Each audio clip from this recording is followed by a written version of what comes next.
बिस्मिल्लाहिर्रहमानिर्रहीम। अस्सलाम वालेकुम dear student, this is Mohammad Umar और आज हम class 9 chapter number 4 turning effect of forces की जो लास्ट एग्जांपल और असाइनमेंट है उसको सॉल्व करने जा रहे हैं। देख स्टूडेंट, आपकी बुक में जो एग्जांपल 4.4 है उसकी स्टेटमेंट कुछ इस तरह है कि two children Romesa and Sanam are sitting on a seesaw. The seesaw is balanced on a pivot as Romesa is at 1 meter and Sanam 1.5 meter from the pivot. The weight of the Sanam is 600 Newton. What is the weight of the Romesa is 600 Newton. What is the weight of the Sanam?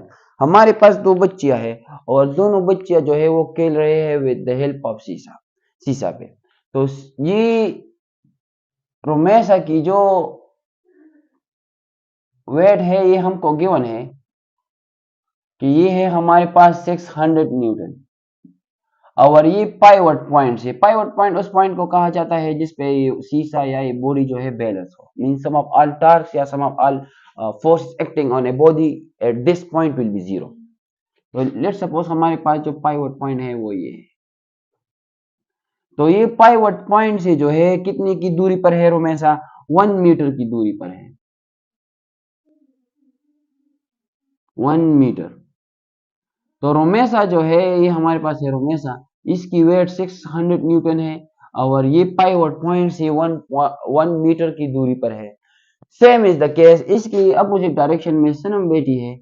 तो सनम जो है ये हमारे पास pivot point से 1.5 metre की दूरी पर है, 1.5 मीटर की दूरी पर है।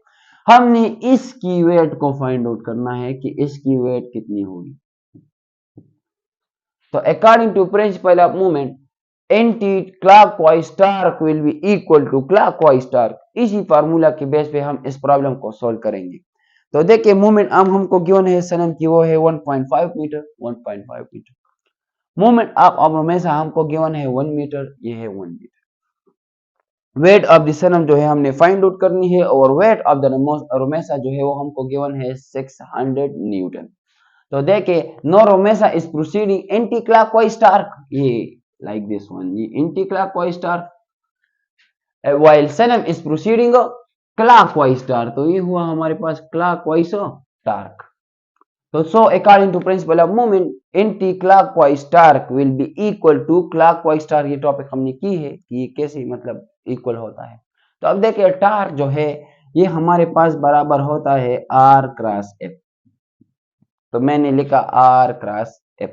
तो अब देखिए F यहाँ पर हमको वेट गिवन है, तो वेट भी हमारे पास क्या है? फोर्स ही है। तो हम फोर्स की जगह वेट लिखेंगे, मतलब फोर्स को रिप्लेस करेंगे वेट पे। तो अब देखिए एंटी क्लॉकवाइज टार्क कौन प्रोड्यूस कर रहा है? रोमेसा। तो हम यहाँ पर BR और WR लिखेंगे। तो मतलब ये मूवमेंट आर्म ऑफ रोमेसा एंड वेट ऑफ रोमेसा इक्वल टू क्लॉकवाइज टार्क। तो same is the case R cross F। No R की जगह R पे हम D पे रिप्लेस करेंगे, मूवमेंट आर्म है, और फोर्स को हम वेट पे रिप्लेस करेंगे। लेकिन क्लॉकवाइज टार्क जो प्रोड्यूस हो रहा है वो किस से प्रोड्यूस हो रहा है? सनम से। तो हम यहाँ पर सनम ही लिखेंगे, मतलब DS मल्टीप्लाई WS। हम इंटरेस्टेड है इस चीज में, वेट ऑफ द सनम में। तो अगर हम वेट ऑफ द सनम में इंटरेस्टेड है तो D को इक्विटी के इस पर लेकर जाके हमारे पास आ जाएगा, डिवीजन में हो जाएगा। तो अगर 1 मीटर DR 1 मीटर है, मतलब मूवमेंट ऑफ रोमेसा 1 मीटर है, वेट ऑफ द रोमेसा जो है वो 600 न्यूटन है, और जो हमारे पास मूवमेंट आर्म ऑफ द सनम है 1.5 मीटर है, और वेट जो है हमारे पास क्या है हमें मालूम करना है। तो 1.5 को इस पार करके डिवाइड हो जाएगा। तो जब 1 को हम 600 पे मल्टीप्लाई करके तो इससे 600 न्यूटन मीटर आ जाएगा, डिवाइड बाय 1.5 मीटर। तो मीटर को मीटर के साथ कैंसिल, और 1.600 को अगर हम 1.5 पे डिवाइड करें तो इससे आ जाएगा 400 न्यूटन। तो ये है वेट सनम की। तो मतलब सनम की वेट कितनी है? इस इक्वेशन का मतलब क्या है बेसिकली, अगर आप फिजिकल पॉइंट ऑफ व्यू से इसको देखें तो देखिए इसका मतलब ये है कि क्लॉकवाइज टार्क बराबर होगा एंटी क्लॉकवाइज टार्क की। तब अगर आप यहाँ पर देखें तो यहाँ पर वेट रोमेसा की ज्यादा है एज कंपेयर टू सनम से, लेकिन फिर भी जो है फोर्सेस जो है वो डिफरेंट है। F1 लेट सपोज इसको बोले और ये F2 है, F1 बराबर नहीं है F2 पे, लेकिन फिर भी जो है टार्क बराबर है। क्यों? क्योंकि यहाँ पर जो हमारे पास मूवमेंट आर्म है ये कम है एज कंपेयर टू द सनम की मूवमेंट आर्म से। तो यहाँ पर मूवमेंट आर्म कम है, फोर्स ज्यादा, और यहाँ पर मूवमेंट आर्म ज्यादा है, फोर्स कम। तो यही वजह से ये कम है, ये ज्यादा, और ये ज्यादा, ये कम। तो यहाँ पर जो टार्क प्रोड्यूस होगा वही टार्क जो है हमारे पास एंटी क्लॉकवाइज टार्क भी होगा। तो ये हमारे पास हुआ एग्जांपल 4.4। अब आते हैं असाइनमेंट 4.4 पे। तो इसकी स्टेटमेंट कुछ इस तरह है कि with the beam two masses m1 and m2 at suspended at distance 0.4 meter and 0.5 meter respectively from suspension point. Now m2 is 1.6 kg. What is the mass of m1? वही हमारे पास जो है एक सस्पेंशन है, बेसिकली एक beam है, beam, और इस बीम पे जो है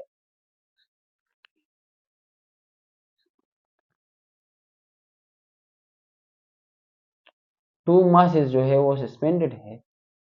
एक की मास है m1 और दूसरी की मास है m2। तो अब आपको वो और m1 जो है ये हमारे पास कितने डिस्टेंस पर है? m1 0.4 metre from pivot point, 0.4 metre, और m2 जो है ये 0.4 और ये हमारे पास है 0.5 मीटर। m1 की जो मास है हम m2 की जो मास है वो हमारे पास गिवन है 1.6 kg।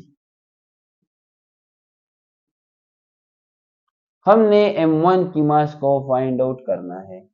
सिंपल वही कंसेप्ट है जो प्रीवियस एग्जांपल में हमने यूज किया। तो एंटी क्लॉकवाइज स्टार जो m1 प्रोड्यूस कर रहा है will be equal to clockwise star जो m2 प्रोड्यूस कर रहा है। सिंपल।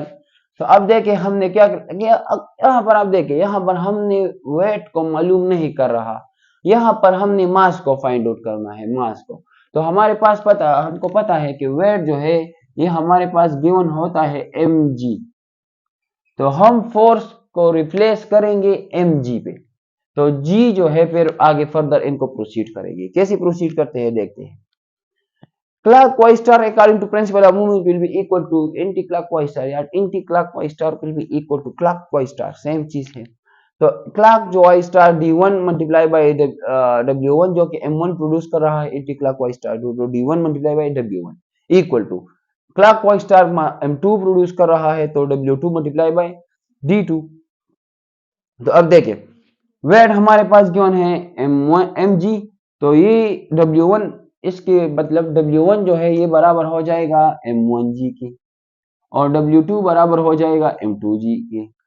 तो अब देखिए D1 multiply bye M1G, D2 multiply bye M2G, simple. तो अब देखिए ये G और ये G कैंसिल हो जाएगा, तो हमारे पास आ जाएगा D1 multiply by M1 equal to D2 multiply by M2। अब सिंपल बस पुटिंग वैल्यूज, अगर आप वैल्यूज को पुट करेंगे तो D1 जो है ये हमारे पास गिवन है 0.4 metre, 0.4 metre multiply by M1 जो है हमने फाइंड आउट करना है तो M1 रह जाएगा equal to D2 0.5 metre, 0.5 metre ये है 0.5 मीटर मल्टीप्लाई बाय इसकी मास कितनी है M1 1.6 kg। अब अगर आप जो है ये इक्विलिटी की हमने इस चीज को फाइंड आउट करना है तो ये इक्विलिटी की उस पार जाके मल्टीप्लाई है प्रोडक्ट में, तो ये क्या जाएगा क्वोशंट में, मतलब डिवीजन में हो जाएगा। तो ये इक्विलिटी के उस पार जाके 0.4 मीटर डिवाइड हो जाएगा। अब हम 1.6 को 0.5 के साथ मल्टीप्लाई करें और फिर 0.4 पे डिवाइड करें तो इससे आ जाएगा 2 kg। तो इसका मतलब ये हुआ कि M1 की जो मास है ये हमारे पास कितनी है 2 kg। अब ये यहाँ पर भी देखें मास जो है हमारे पास डिफरेंट है, M1 जो है M2 की बराबर नहीं है, लेकिन फिर भी हमारे पास clockwise star anti clockwise star के बराबर होगा। क्यों? क्योंकि यहाँ पर जो मूवमेंट आर्म है वो कम है, मास ज्यादा, ज्यादा आ गया ना, 2 kg मास आ गया, ज्यादा है 1.66। तो यहाँ पर मूवमेंट आर्म कम, मास ज्यादा, और यहाँ पर मूवमेंट आर्म ज्यादा, मास कम।